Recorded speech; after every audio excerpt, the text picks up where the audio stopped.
Hey, it's Rick Bassman here, back with Talking Tough. And let's call this episode 3.1. This is the third incarnation of Talking Tough. I did it myself for about a year with some of the most amazing guests I could possibly imagine. People like Emmanuel Jal, who is a well known author and recording artist, as a child soldier from the Sudan. Good friends of mine like Rusty, whose last name I won't say. If you saw the podcast, you'll remember who's the one of the world leaders in the world's leading outlaw motorcycle gang and or club. I'm sorry, it goes on and on. I have an amazing guest, the tops of the top in WWE and UFC.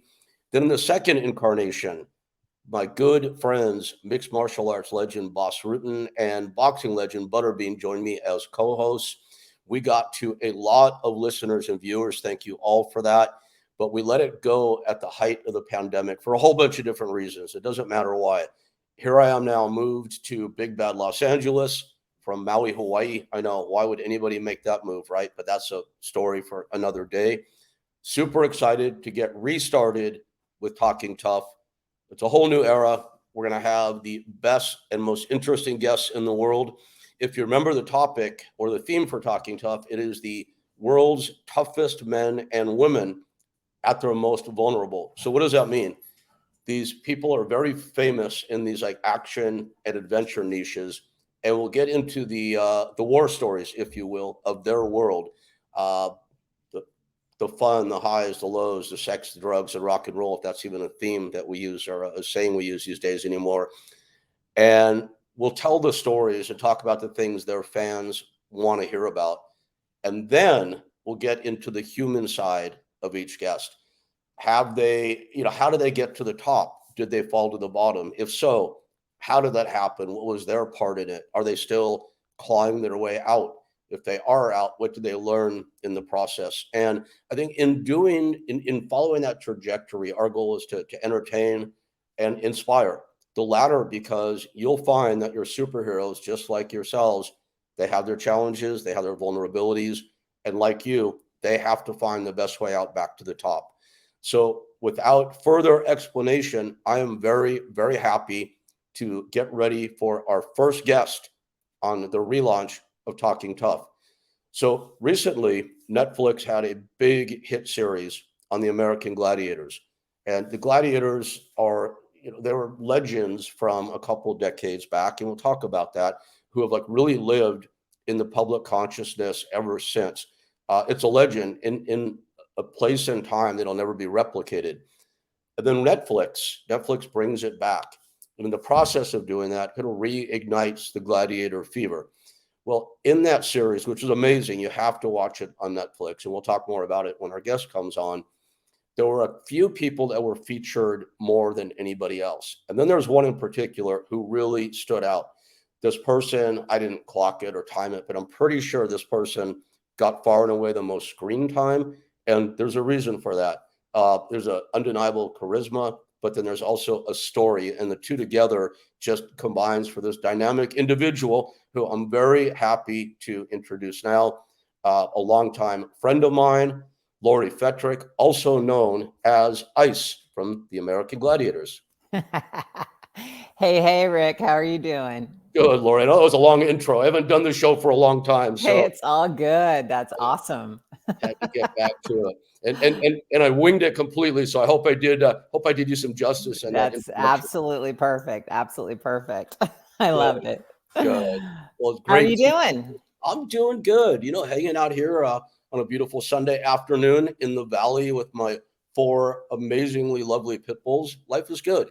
How about That's yourself? awesome. Very good. I'm the same, hanging out in the valley right there next to you. That's Beau- amazing. Beautiful day in SoCal. How do we both end up back in this hole in the ground, otherwise known as God, the valley, huh? it is a hole in the ground, isn't it? Do, do people give you a hard time for being in California? I am getting so much shit over that. It's amazing. Yeah, a lot of people are wondering why I still live here and why I haven't moved out. There's a lot of reasons. For me, my family, my mom is still here. She's like, she's 82, and it's just me and my sister. So I can't necessarily leave right now, you know? So My sister would hold that against me. No, no, We, no, and those are good reasons. And I hear your dog barking in the background, which is yeah, I so apologize for great. that. No, it's so great because at least once every episode, my dogs will like explode because something is going on. They're chasing a Yeah. squirrel, or over in Hawaii, they were chasing a pig, whatever it might be. And, it's always something. Now that's something unusual to say. Not everybody can say that every day. Oh, my dogs were outside chasing pigs. No, Hold on, no, let me no, do yeah. this. Hold on, No, hold on. Take no. them outside and shut the front door, please. There we go. I don't mind. I don't think our listeners mind. There we go. She's taking them out in front right now. Okay. There we go. Okay, got it. Every now and then in one of these shows, my dogs would start barking, and then my guest would have a dog would start barking, or vice versa, and Yeah, then the whole episode. But it's all good. We, I we, know. we And love then our doggies, don't and we? we have the little Chihuahua that is okay. There she goes. That did not sound like a Chihuahua. That sounded like a big dog. I've got 4, Ah, and one is a Husky mix. He's right. Husky German Shepherd Lab, and then I have another one I rescued, and he's like a little Bichon Poodle type thing. And then I do have the actual Chihuahua, and then I have like a small Beagle mix that my stepmother gave me before she actually passed away. So they're an array What a of crew. animals. What a crew. And let me guess, the meanest one is the Bichon.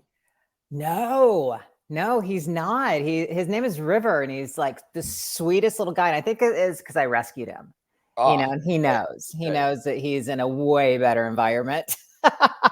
It's like, as you've been to my house before, and Yeah, I have these 4 pit bulls, and they have such this reputation, and my dogs are super sweet. You met them. yeah, I think they you are. had that experience. And most pit bulls are. So I always love when I can find, it's gonna sound horrible to say this, but I love when I can find like a Maltese or a Pomeranian that's just going on rampages. Oh I'm like, yeah, I know. it's like poetic justice, So that you can go, see, it's not just the pit bulls. It's the Bichon. Yes, it's the little ones, damn it. Exactly. So But Lori, you just recently, I guess so. I don't know. Do you star in documentaries? I guess people can star in documentaries, I don't know, um, do they? I guess so. A little bit.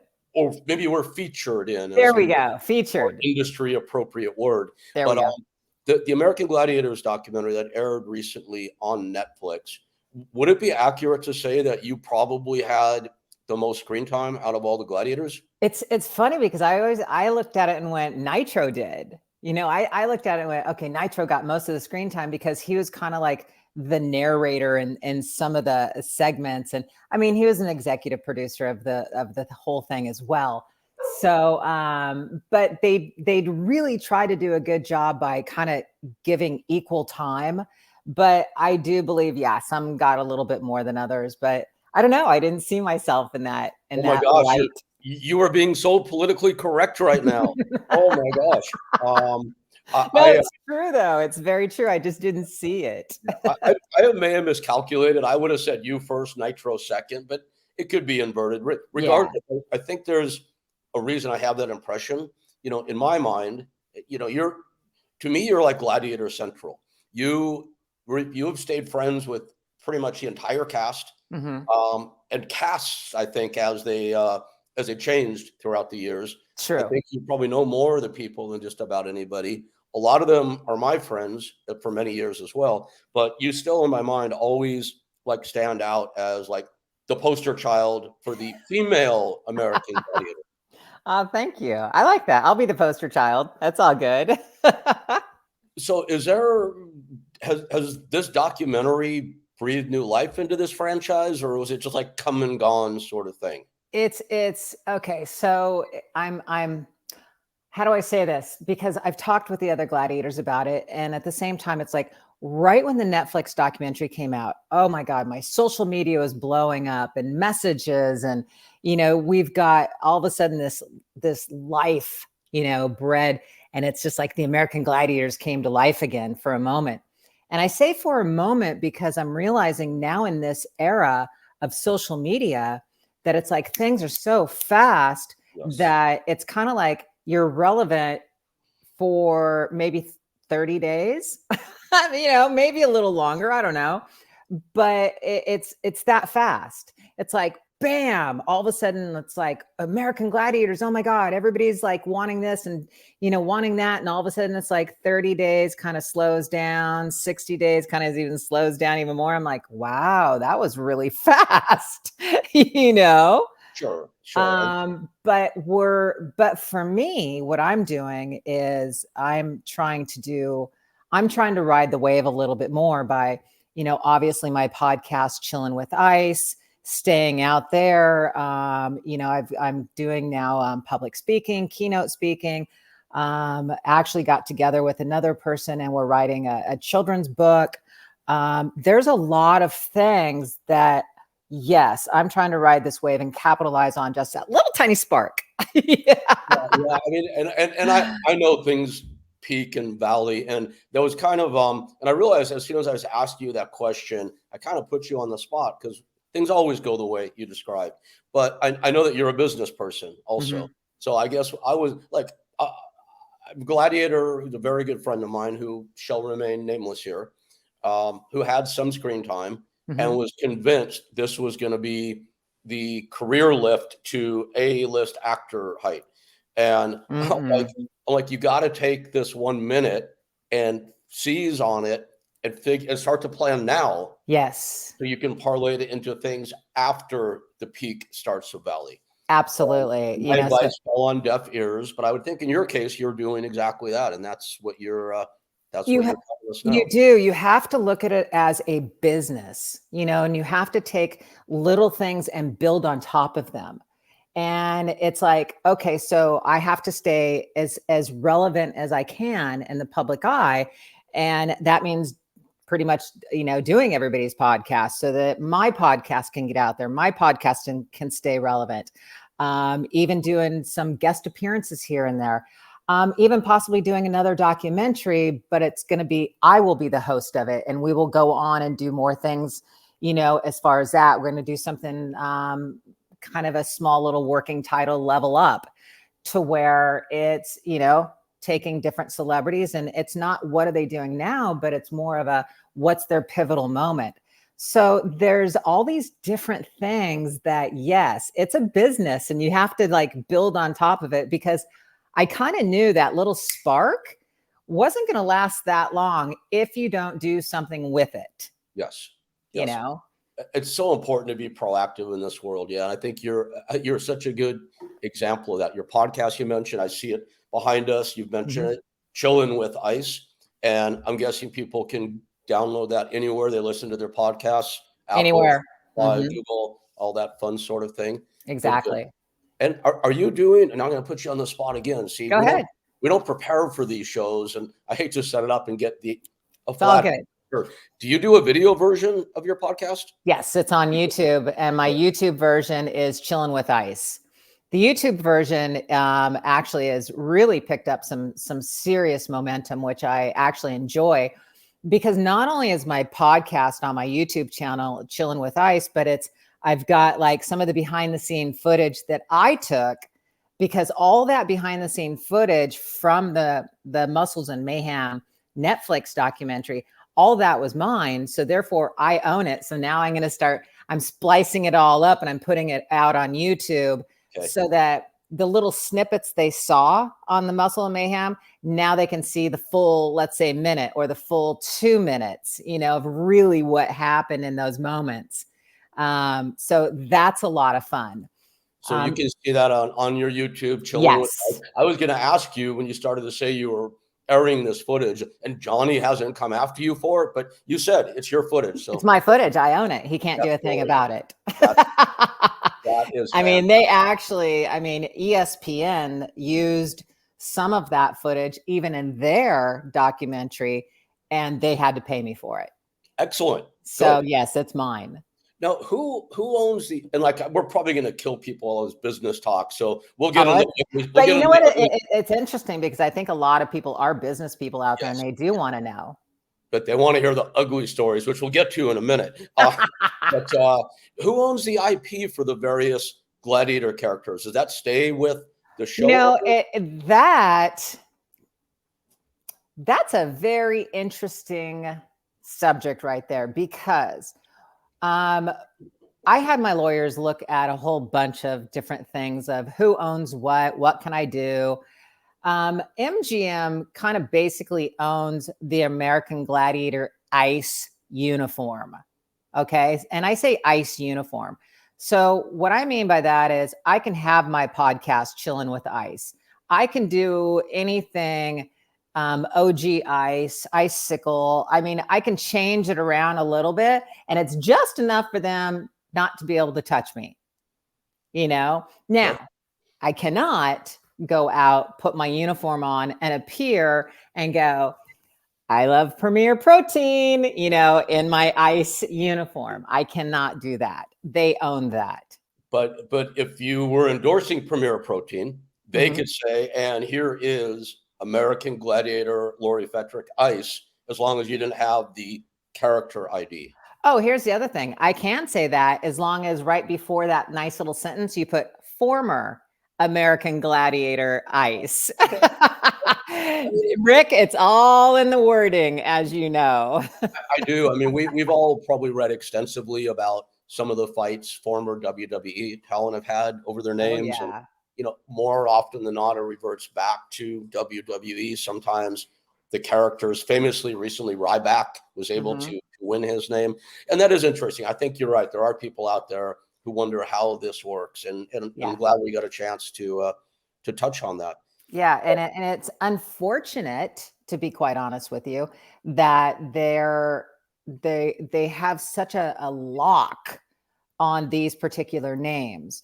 I mean, there should be something like not in perpetuity to where it's like for life, but it's like, okay, so you can't use the ICE name, let's say for, I don't know, let's go 5-10 years after the show is over. That is more, okay, that seems more sensible, but it is what it is. And that's the entertainment industry, as you know. Well, that's the entertainment industry. And talent and representatives, I think, in the year 2023 are a lot more savvy to that now. Yes. Than they were when you and I started our careers, back in the 80s, dare I say it. You would never know. You look great, by the way. Thank you. Yes. I got my lighting all wrong today. I usually like to do my podcast in the dark because I look much better that way. Oh, stop. You look great. You are doing great, my friend. It's like, I remember representing fighters to fight, in Pride or K1 or go do one pro wrestling match for New Japan Pro Wrestling or whatever it might be. And the contracts, and it would always say the same thing in the contract, talent or wrestler or fighter, whomever, hereby agrees to give up the rights to their character name and likeness on a worldwide basis in perpetuity. And I'm like, for one match, are you kidding me? It's like, yes. And a lot of people will just sign it. And because a lot of people don't know what in perpetuity means. or worldwide. Right? Yeah. Oh man. Yeah. So it's like, I don't know. For those and for those of the people out there who still don't know what it means for life. Forever. Forever. Yes. Yeah. It's pretty scary. So, Laura, as an American Gladiator, can you kind of give the viewers a picture of what the experience was like at the moment the Gladiators kind of like got over that mountain and became famous? You were a hired gun who probably got into something. You're like, what the hell is this? This looks cool. Yeah. Maybe it'd be another gig for a minute or a week or a month, even though they're saying it's going to last. And then boom, it explodes. Let's take them back to that time. First of all, it's like, let's take them back to the late 80s, early 90s, to where everybody had big hair.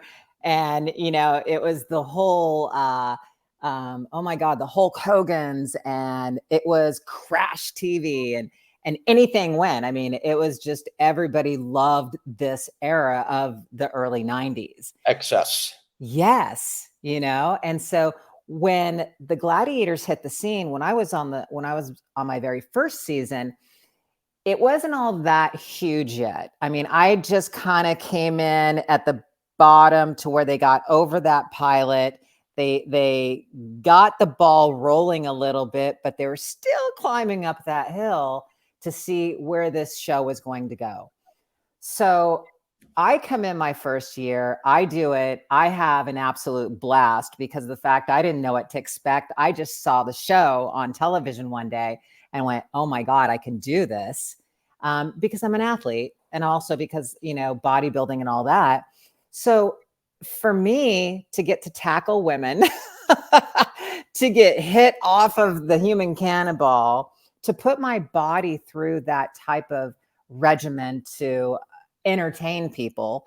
And I didn't look at it as entertaining people, believe it or not. I looked at it as I was out there every day fighting the fight. I love that competition. I had that fire in my belly to where I wanted to win. I was just that girl. I was that competitive. So once we went on tour, I think that's the turning pivotal moment, that we realized how big the show had become and how popular it had become.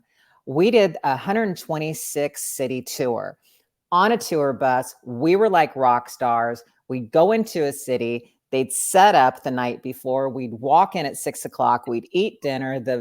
Basically the bell would ring. Let's put it that way.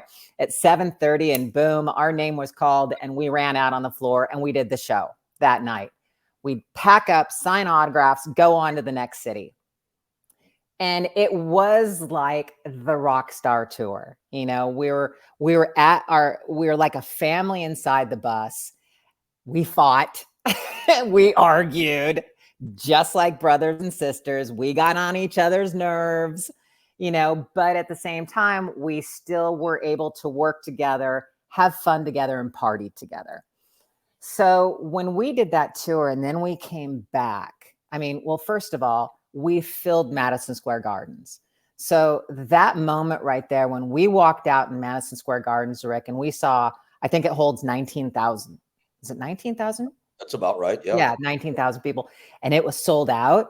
And you hear the audience and the roar and the chanting of your name and the American Gladiators. That's when wow, we've really hit the big time. We actually have become that television show, and our characters and the stars of the show actually just boom, we're there. So even at that moment, it was so surreal that I just never took it for granted. I just really, really never took it for granted. I never looked at myself as being famous. The only time I realized, you're going to laugh at this, the time that I realized, oh, wow, I'm a little famous to use my name here and there. And that was to get a good table at a restaurant, to, maybe walk in the front of the line at a club when the line was a half a block long, things like that. It's a good use of fame, Lori. I'm all in support of that. It's the little perks, that you do get when you reach a certain fame level. Yeah. Go ahead. Sorry. Yes. No, I was just going to say you get those little perks, and that is kind of the really the fun part about it as well. I just never realized I never looked at myself as like famous. You know what I mean? I guess I've always been I felt like I've always been Lori, kind of really grounded. I've always had a good group of friends and family around me to keep me grounded. And my friends would point out all the time and go, you got to tell them, don't they know who you are? And I would laugh. We're going to get a lot more into who Lori FETRICK is here in a few minutes. And I'm really going to put you on the spot. I think that's the only preparation we did, as I warned you. We'll get into it. Let's talk more about ice for a minute. Okay. So you mentioned Hulk Hogan. Now, I've known, as you and I have been friends for years. Hulk and I wouldn't say we're friends. I like him. We've always got I've known Terry Bollea, public knowledge is his real name. Right. But even his friends call him Hulk because he is what you see on TV. Mm-hmm.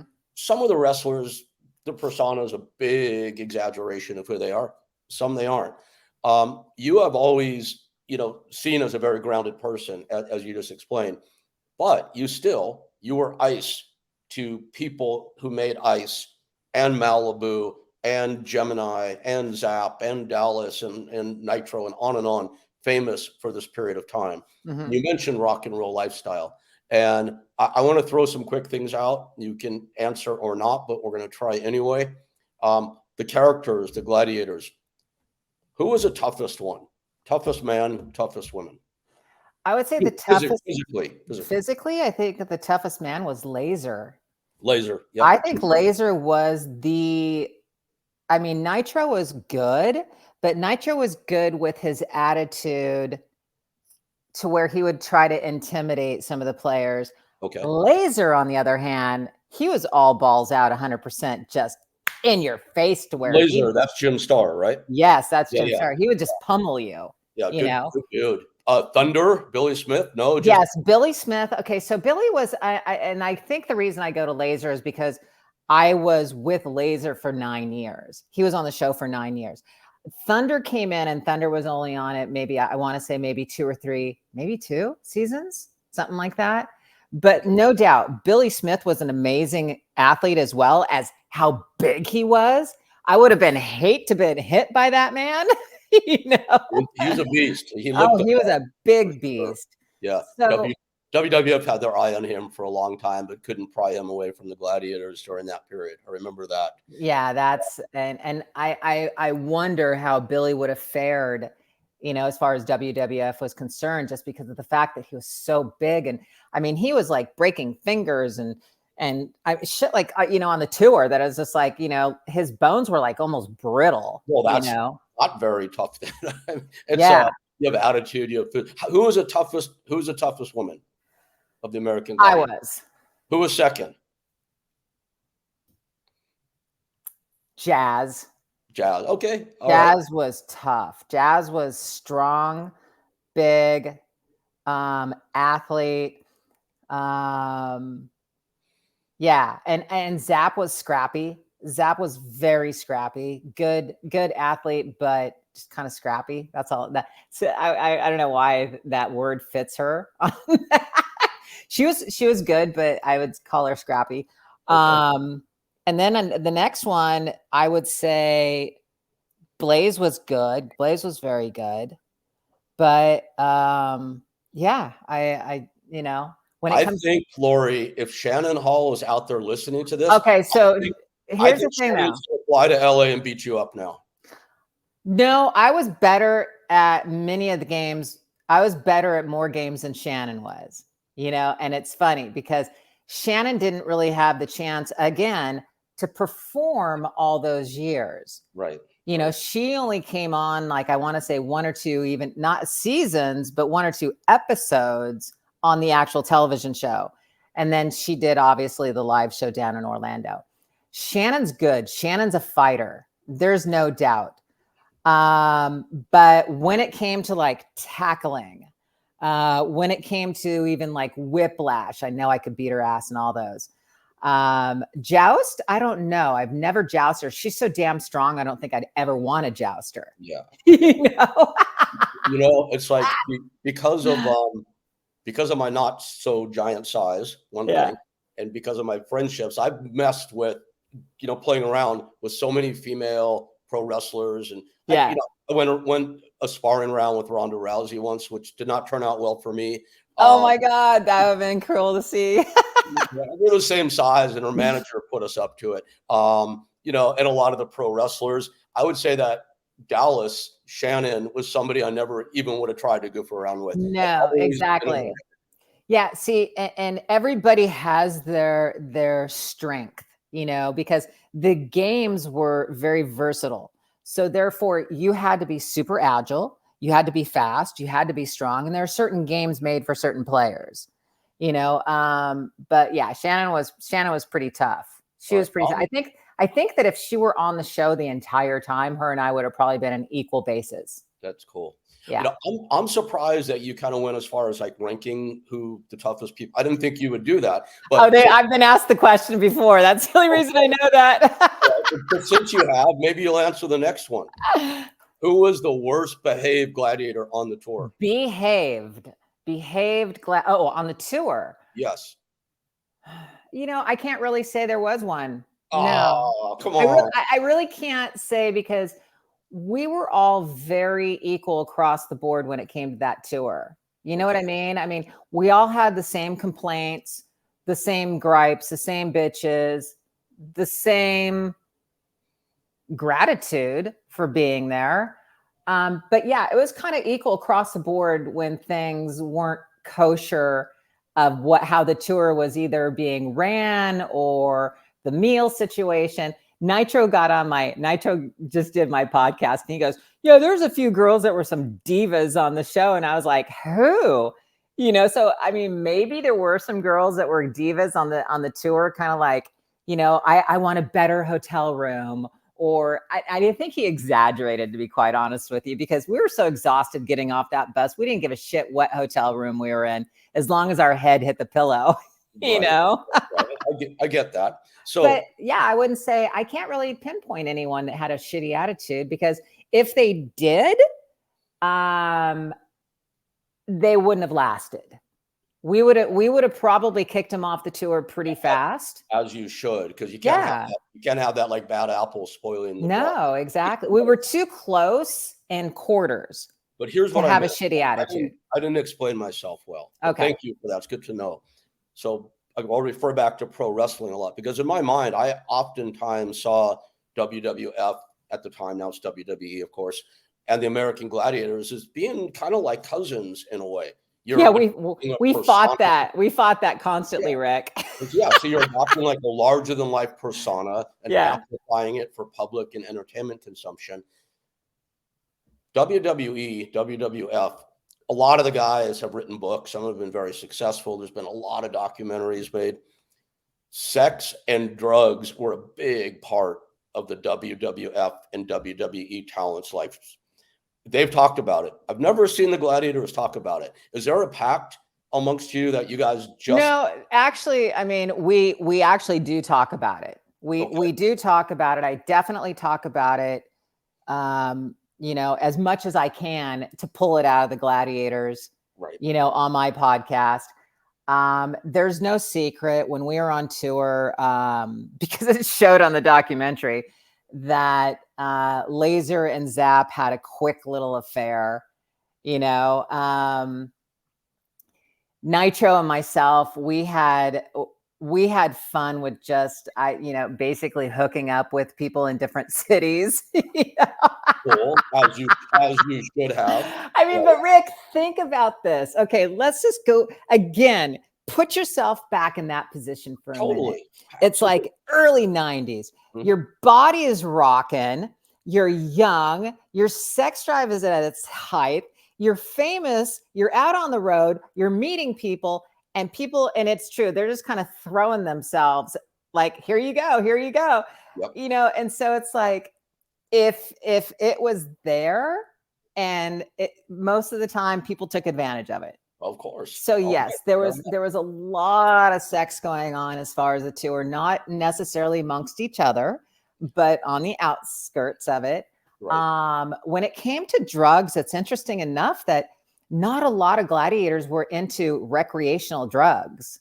It was more just drinking. In the early 90s, it was so fashionable then. Wow. Yeah. Okay. I mean, it's interesting because we weren't, I mean, if there was any kind of drugs involved, like any kind of, cocaine or anything like that, that was more like parties, like actual individual small parties. Right. But it wasn't something that was taken on the tour. That's good. All right. We were just everybody. That's why you see everybody drinking, Everybody was partying and drinking, but a lot of, I mean, I wasn't smoking weed back then. So that wasn't, that wasn't part of it. Yeah, it's really strange. You're right. I mean, that's when the height of the drug scene was there, but it wasn't on the tour, which I'm kind of glad it wasn't. That's amazing, actually. That's why you guys kept it together and were it could have easily gone in the other direction. Yeah, it could have gone really bad, and I think that's where we kind of went, So looking back at the height or the fame of Ice at the height of the American Gladiators during that tour and during that era, is there anything that you look back on and go, oh, now being a little older and a lot wiser, that you look back on and say, hey, I wish I had done that differently, or I wish I had taken more advantage of this? Does anything come to mind there? I don't really have, I wouldn't say there is one thing that I would do differently on that tour, because it was just an absolute fabulous blast. I can't say that I would go and do anything differently. It was just, it was so much fun, and it was such an experience. I mean, that's an experience that you can't, it's hard to even tell people how it feels, to be on that bus with 10 other gladiators and going from city to city to city and performing in front of thousands of people every single night. It is such a rush, and it's such a high, that the only thing, okay, so, now that I'm talking about this, the only thing that I wish I had known is coming off the tour and coming down from that high. I wasn't prepared for. And it is, I mean, this is something that I actually have been writing about a little bit. And that is, that first week that we were home, it was like, there was this like emptiness inside. And I couldn't figure out why I felt like a little depressed or a little sad or a little empty, and then you have to look back and go, okay, well, I was just on a 6-month tour with an entire family every single day. And then all of a sudden you come home and it's like done and it's gone, and it's a very lonely feeling for a moment too. So how do you deal with that? How do you come back? And let's equate it to this. Right now in America, people are losing their jobs left and right. And that's a very, your job is crazy amplified for what you did. But I don't want to call anybody average. The American citizen, they get fired.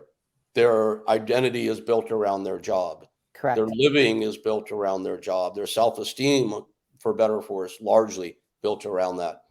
How do you deal with that? You're on the road, you're going nuts, things are great. Now you're home by yourself or with whomever. Yeah. How do you process that? How do you deal with it? How do you get your sense of self-worth back? It's a process.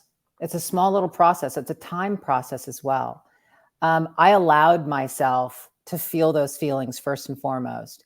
If you push those feelings away and you keep pushing them down and pushing them away, they're going to come back. They might come back in a whole different way. So that first week, maybe even the first 2 weeks, I allowed myself to feel a little down, feel a little empty, feel a little lonely, feel a little depressed. And I had to process these feelings, and I had to understand why I'm feeling this way. And then after I gave myself a time limit, just to be quite honest with you. It wasn't like, okay, well, I'll come out of this one day. It was like, no, I'm going to give myself, I don't know if it was a week or 2 weeks, but I gave myself a time limit. And I was like, you can have a small little pity party if you want. You can feel depressed, whatever you want to do, but it's only going to last you. You get 1 week to do this. And then after that 1 week, okay, now it's time to pick back up again. I mean, I hate to say this, and I don't even know where did this term come from when they say old school of, reach down and pull your bootstraps up, remember that old saying, but literally it's like, it's going inside yourself and realizing who you are. You're not just ice. You're not just a performer. You're a woman. You're a strong, powerful individual that, has a loving home and animals and girlfriends and, girlfriend, that I had to really kind of dive deep into who Lori is. Who am I really? I'm not just a performer. I'm not just ice. I was for that amount of time, but there is a lot of self, I had to really kind of dive deep into who I really was. And I think after that week or that 2 weeks that I allowed myself to do that, I started getting busy again. I really did. I started writing down what I wanted to do, where I was going to go in my life. I had a game plan, and I started working on that game plan every single day, working towards what I wanted to do. So it wasn't like all of a sudden I created this game plan in one day. It was like I kept my mind occupied and I kept it busy. I shifted my focus. I shifted my focus from being lonely and depressed and, empty to, okay, now we're shifting it this way again. Now we're going to go into, now this is what you can do. You've built yourself to a certain point and who you are in your career. Now let's take that and build on it, kind of build on that. So it was a process, really coming off that tour. And then the other thing, Rick, is after we came off that tour, not only did I go through this and I started getting myself going again, and this is where my goals are going, and this is what I want to do, and shifting my focus. Then all of a sudden Nitro came along and went, hey, we're going to hold out for more money. What do you think? And I was like, okay, let's do it. All and right.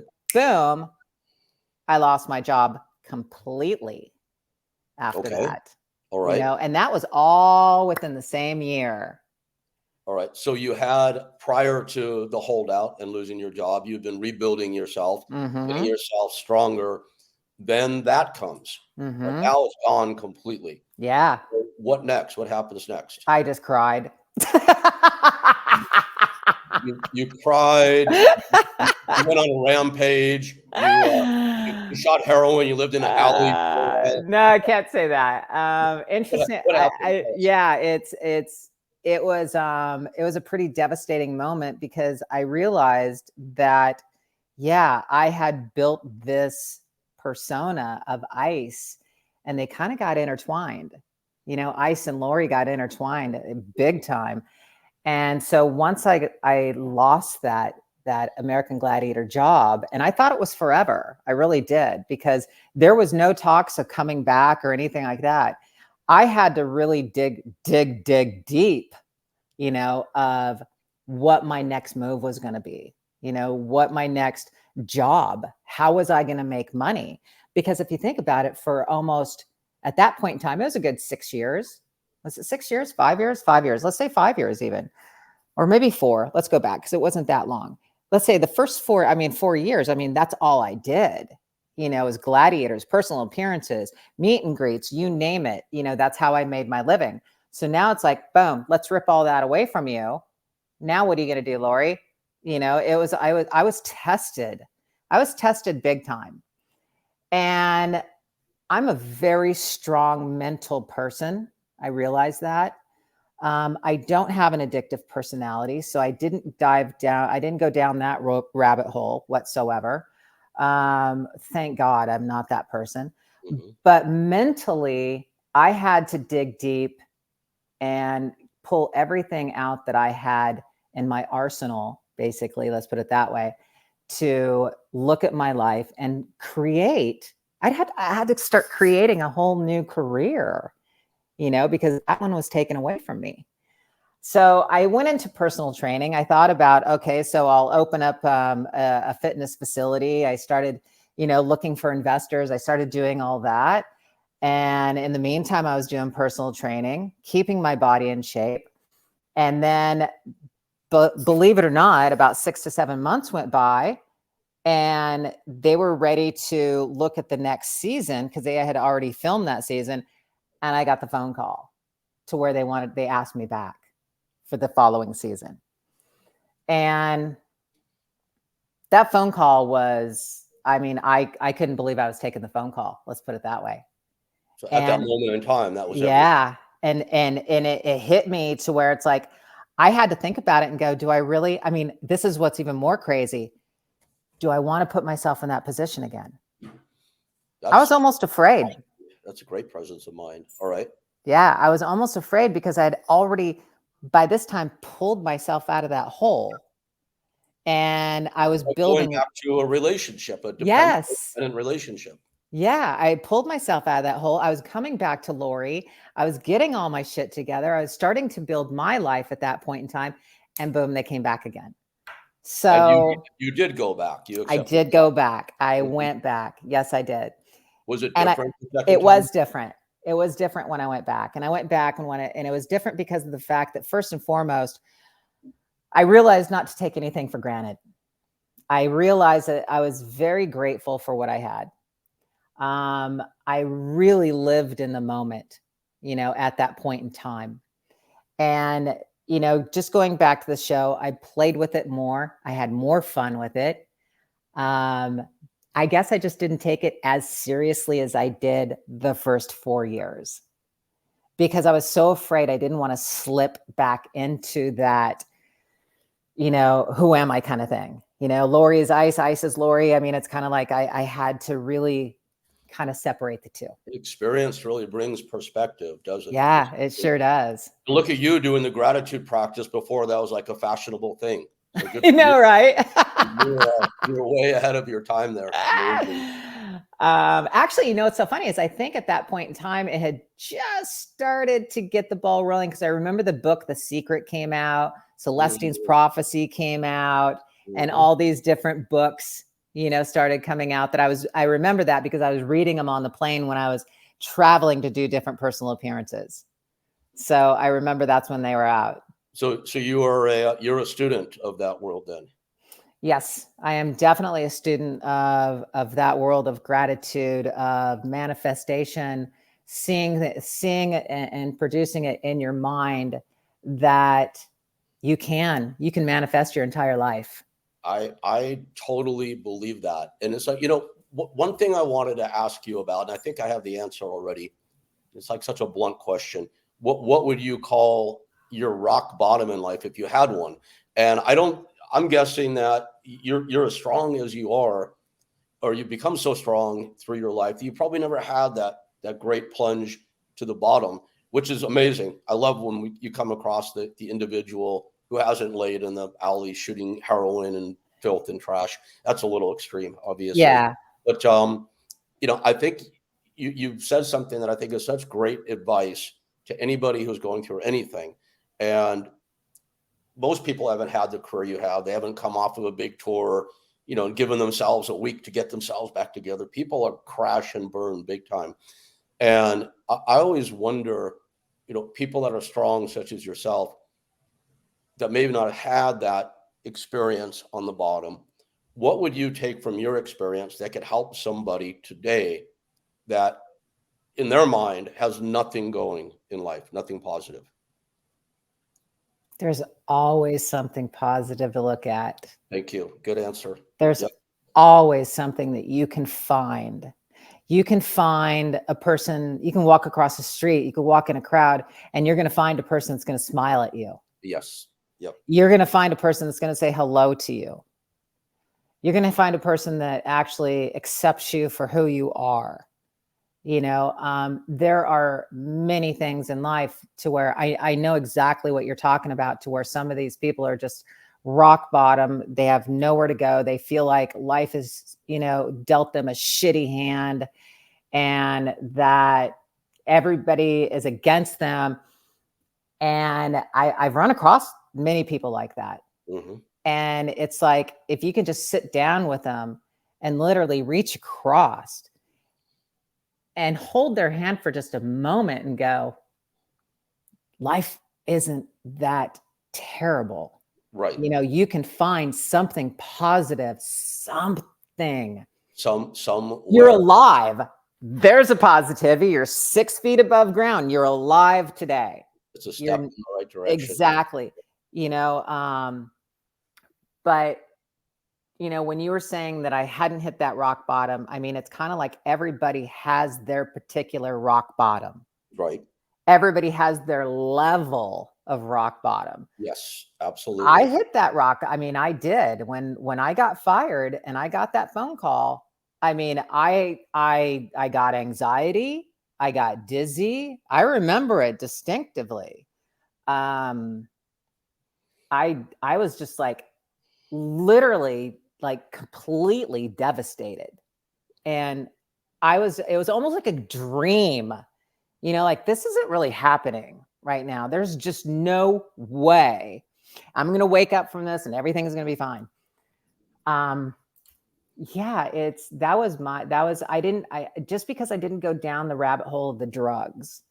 That was my rock bottom. I mean, I was absolutely beyond depressed, devastated. I mean, come on, we all have those thoughts, Rick, especially women who go through their little cycles in life. And it's so funny. The guys don't know this, but it's like when you hit a certain level of your cycle, sometimes we'll be driving along as girls going, I could just drive right off of this bridge, and it's just a hormonal bullshit thing that we go through, once a month.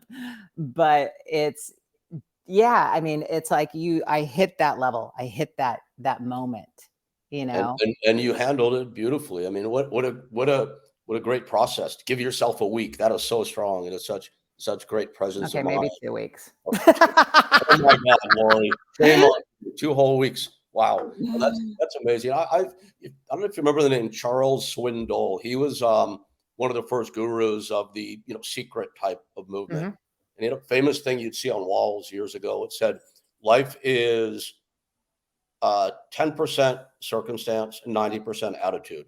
Now, I don't know if that's exactly the right percentages or whatnot, but it's pretty close. And it is real close. I've seen people that are stripped away, as you were describing. There's nothing. So they might even say, well, how would I get someone to come hold my hand? And that's a mind thing to me. The first thing I always advocate is change your mind. And someone's going to say, but I have nothing. How can I do that? Well, you have to do it internally, but you don't have a penny. You can't get on a bus. Walk into a church. Now, I'm not a religious person. So walk into a temple, walk into an ashram, walk into an AA meeting, even if you're not taking drugs or drinking alcohol. Every little smile you get, every handhold you get, they are available everywhere. Anybody can go to a library and read The Secret. You don't need money to do that. I always say, you say take responsibility for yourself, and that just heaps it on someone who's all the way that far down, because it's hard to make even the first move. But I always say make a move, any move, whatever it might be. And you're right. It's change your mind, change your life.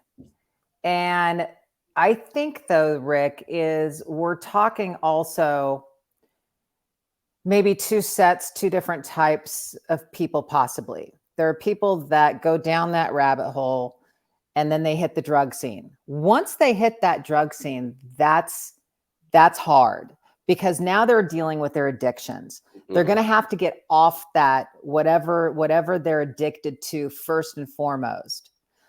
Mental. Some people have mental problems to where they have an imbalance in their life. And so when you say change your mind, change your life, they can't comprehend that, because they have that mental imbalance. And you can also get help for that. So those two types of people, to where you have an addiction and you have your mental imbalance, those kind of people are very, very hard to actually, you can't just say change your mind, change your life. You've got to change other things big time. So a lot of the homeless situations here in LA that you and I both see all the time, those people that have hit rock bottom, they're on a whole nother level. Well, it's usually mental illness and drugs. Exactly. And then when you put those two together, forget it. I mean, you can't talk common sense into those and pull them out. You're 100% right. And I don't know about you, but I wouldn't really be qualified to give expert advice on that. Me neither whatsoever. I've been peripherally around it for years. But so for those who blessedly are not suffering from either one of those afflictions. Right. You have friends out there that are watching you talk right now, and they're having a hard time. You've got 1 minute. I'm putting you on the spot now, big time. You have 1 minute of their attention, whoever they might be. Get them going. What are you going to tell them? Tell me their situation, Rick. Get me something to work off of here. Here's what happened. Okay. They have a roof over them. This is all imaginary and hypothetical. Okay. But they have a roof over their head. They might not have a lot in savings, but they're okay for a minute. Mm-hmm. And they lost their job, they lost their significant other, and their dog died. My God, Rick, really? You asked. Yep. Yep. They're not taking drugs. They're not mentally ill, but they Okay. lost their That's dog, their job, and their damn, that's significant other. extreme. Can't we Things just come go they in, lost their job? it's like things.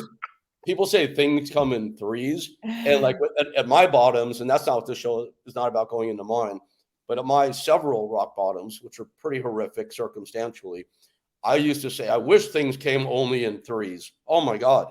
It's like Yeah. 23 is more like it. Yes. Right. So you're now talking I know. And I was around you when you had your back surgeries and you couldn't move and you could barely walk. And I remember that was pretty debilitating. Oh my God. I remember yeah, then on top watching of you that, go through that. then addiction, then depression, then homelessness, then isolation, all at the same time. Yeah. So That's and great. the mental illness part's debatable. I don't think so, but I'm living inside my own head, so who can say? Well, again, I don't even know. I'm not even qualified to even go there. I mean, in threes, it's like, okay, if somebody were to lose their job and they were just feeling down and depressed, and maybe they, I don't know. God, are you really gonna? I mean, I know what it's like, and you know what it's like to lose an animal. I'm just devastated. It's like a person in your home that you've had in your home for, let's say, even if it's 2 years, up And to 15 years. Wilson heard you talking about him. Exactly. Say hi to Lori Wilson. Oh my God, look at that tongue. Yes, this is Wilson practicing his vicious pit bull look right here. Oh, now does he have any front teeth? Why does his tongue hang out? Usually Because he's dorky. He has beautiful, big, glistening white canines. Wow. Usually it's the dogs that have lost their teeth, their tongue hangs out. He has perfect dental health. Thank you. He is so cute. All But right, even, some people that lose their animals, I mean, that is so devastating. But all again, I mean, it's a mind shift. You got to shift your focus. I mean, again, it's like you're going to feel depressed, you're going to feel down, you're going to feel like you just want to just leave the earth. That's it. I'm done. I can't do this any longer. There's always something to live for. There's always something that you can find in the world, and something that you could be grateful for. And yeah, my God, all three of those things together, you're going to just feel like done. I would just feel like done. But if I were to put myself in that position, again, you just got to allow yourself to feel the pain, feel the pity party for a while. You got to feel those emotions. You can't shove them down. But when you feel them, you have to also think very rationally, and that's where the mind over matter comes in. That's where the powerfulness comes in. That's where I do have something to live for. I do have something to offer this world. I am grateful for this. I'm grateful for the sun to shine. I'm grateful to be above ground. Shift your focus. What can I do now? What can I do now? Yes, I lost my job. I lost my identity. But what am I good at?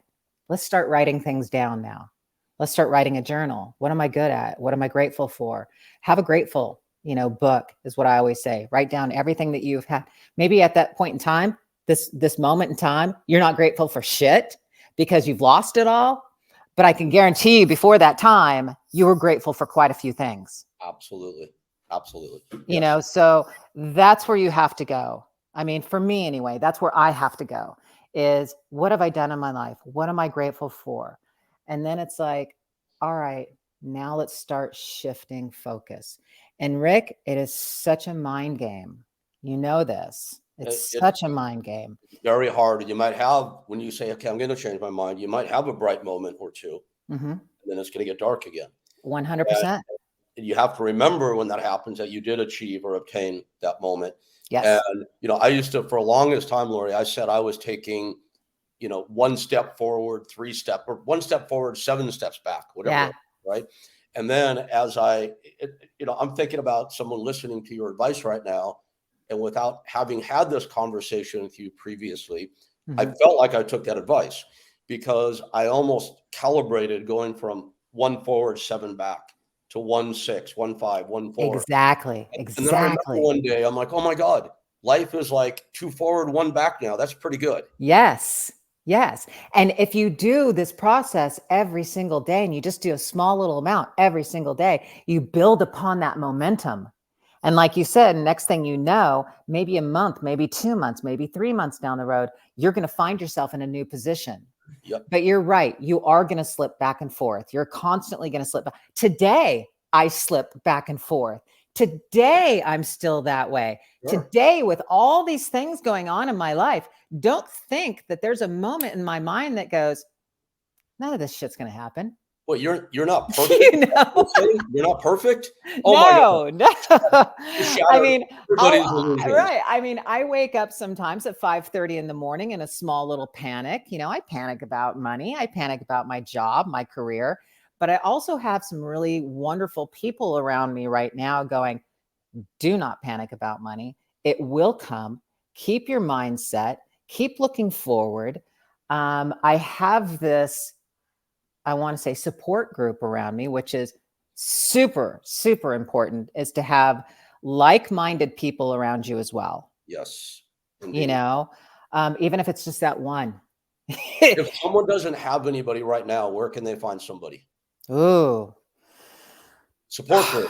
For a support group. I mean, it really, well, there's a shit ton of support groups out there, but you got to actually find out whatever that support group is for whatever position you're Yes. in. Yes, exactly. You know what I mean? I'm so glad you're bringing this up because I kept like pressing you for, what do you say to the person who's all the way down there?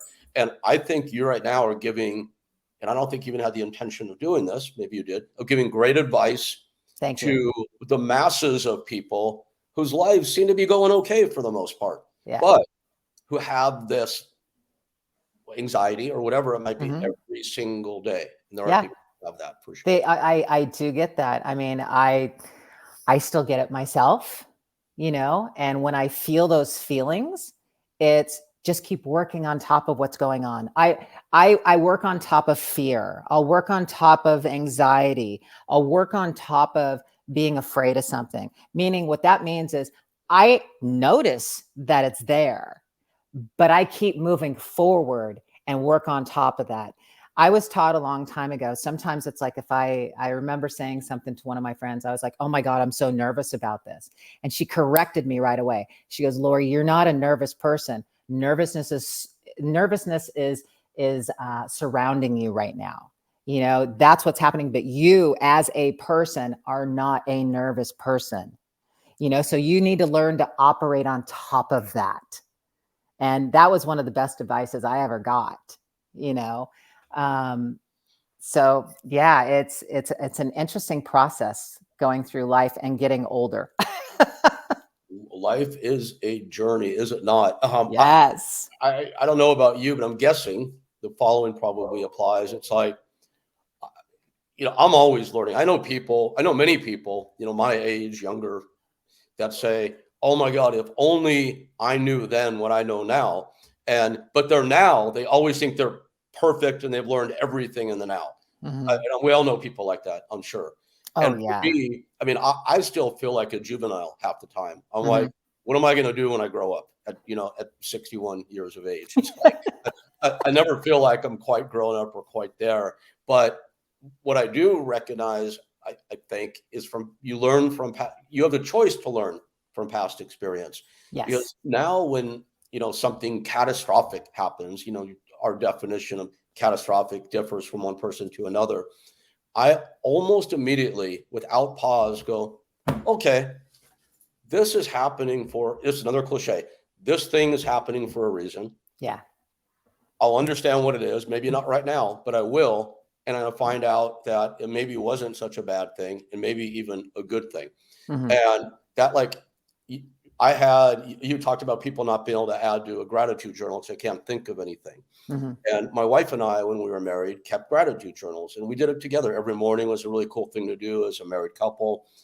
Years later, after my divorce and after a failed relationship, when I found myself living in a motel with my 2 dogs, I remember with my gratitude journal, I took it out and I was like so wallowing in self-pity for longer than a week or 2 weeks. I remember one That's day. okay. And that's okay too. I mean, people give them, the main thing is I always say, give yourself a timeline. Yeah, no, that's great. 'Cause I Yeah, did not even think about that. exactly. Most Oh, people don't. yeah.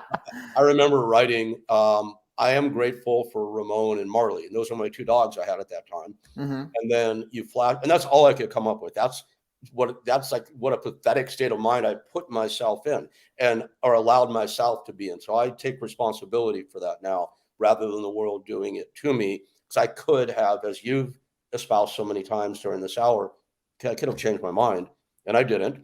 But there's a point to this. A month later, I watched Marley's crushed body pulled out of a trash bag by an animal control officer, and Ramon was missing and was gone for half a year. So that one thing I had been grateful for was now gone. Mm. And then there was more and more and more. That's when things came in 23s and not threes. But here I am home today with my 4 beautiful pit bulls. I just came back from Best Friends Animal Sanctuary in Utah. It's the world's largest nonprofit for dog rescue. And I had dinners with the leadership there one-on-one. These are people that raise over $100 million a year for dog rescue and advocacy. That is And so cool. we're doing projects together now. And I'm like, and I help Linda Blair with the Linda Blair World Health Foundation, my dear friend Linda Blair from The Yes. Exorcist. And none of this would be what it is today if that had not happened with my dogs 2 years ago. There Because you have it. if that happened to my 2 dogs all those years ago, 10 years ago, that's what got me into it. So I can look back at Marley's body being pulled from that trash bag now. And while it still makes me sad, Of course. I still feel it viscerally. I Yes. can now say, I see why that happened. I see what that has brought to my life. If you think about it, some of the worst situations that we have been in our lives have been the absolute best learning lessons. And that you just grow from every single one of those, every single process that you go through, and it's it's like for me getting older and looking back on my life on all the different things, because right now I'm actually writing this. It's funny that you say that because I'm writing out right now, like literally all the shitty things that's happened in my life, Oh, and gosh. the reason why I'm doing this is because I want to know it more in depth what I have learned and what my journey is from those moments. So I'm actually, I mean, it sounds like kind of like, God, why would you want to relive those things? It's not reliving them. It's acknowledging them. And from acknowledging them, you can look at it at this point in time and go, okay, what have I learned from this? Have I become a better person? Have I grown from this experience? And I've noticed as I've gotten older, people say you get wiser. And my little thing is, yes, you get wiser, but you also learn to call yourself on your own shit quicker. Indeed. Yes.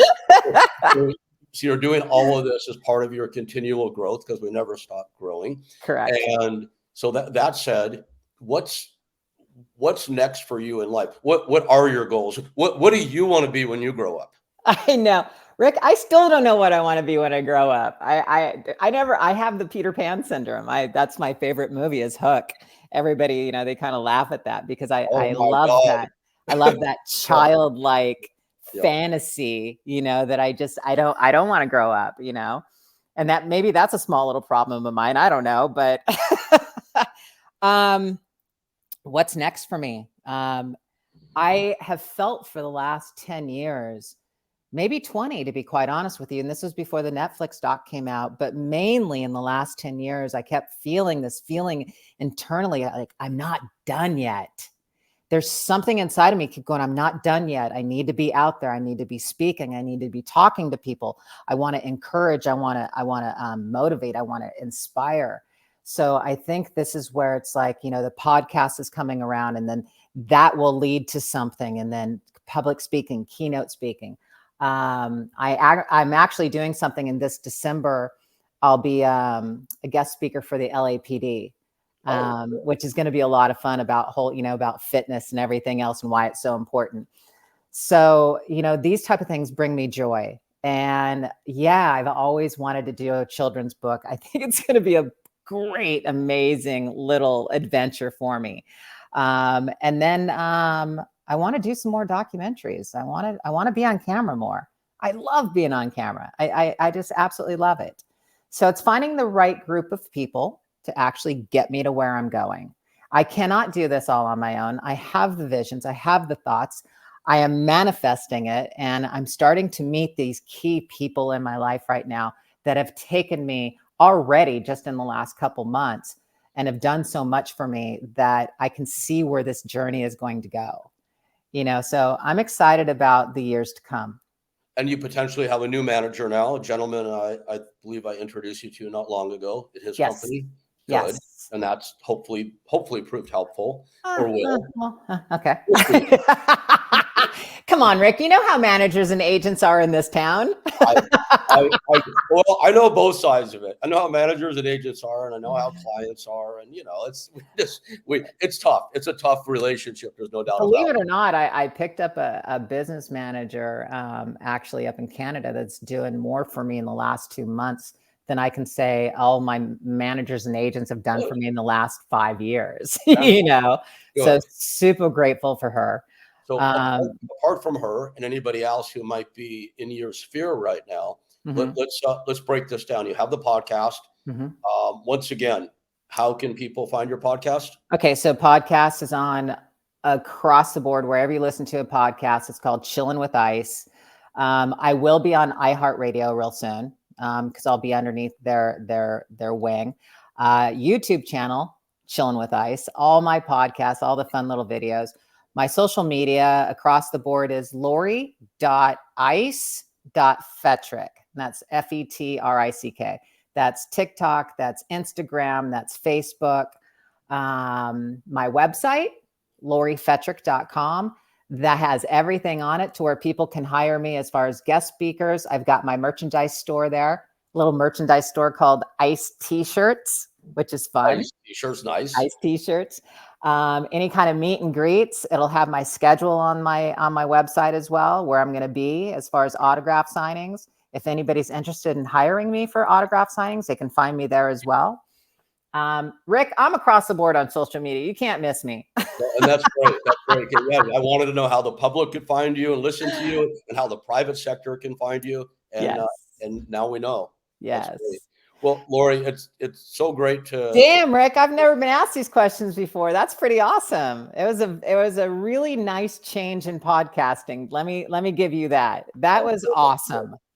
Glad to hear. That was awesome. It was fun. And I think it went so well that you have my address, so just send me your therapy bill here, and I'll pay it. I know, right? I feel like I've been through therapy today. It's fantastic. Yes, damn, you even brought like a small tear to my eye for that second.